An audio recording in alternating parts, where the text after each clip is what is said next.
再来看桃园市桃园区爱一街一个长的时间的建案，亲像嘛造成规排的住户露台起气，化粪池嘛逼开，四界是拢真臭。民众真烦恼讲，敢会真做台北其他事件的翻版呢？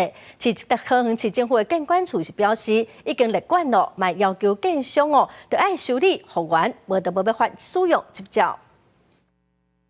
都裂开，真的裂开。而且整个移动了。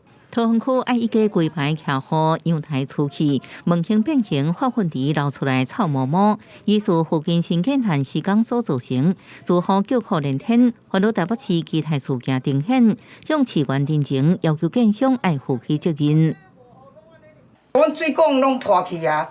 会担心吗？哦，当然的哦。台北迄个大厝迄个，我咧暗时拢唔敢困了，看下迄电视，我咧暗时无啥敢困，安尼会紧张啊。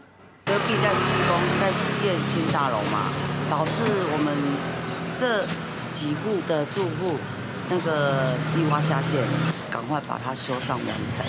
这个新建案为去年1月中动工，即马造成笑好面体地面甲壁离去。住户讲，最近2-3个月早就甲建商反映过，建管处表示，会勘了后初步判定无立即危险，毋过确实是工地施工所造成，已经将这个建案列管，要求建商赶紧完成修理，若无要核发使用执照。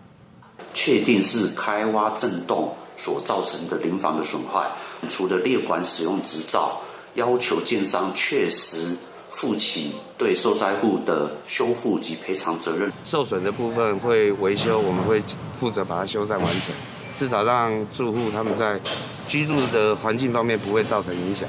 建设公司讲，挖的时阵拢有鉴定报告，确认安全无问题。会勘确认林损集中伫加勘的部分，无损害主建物，会负起责任填补逼痕，赶紧完成修复。记者综合报道。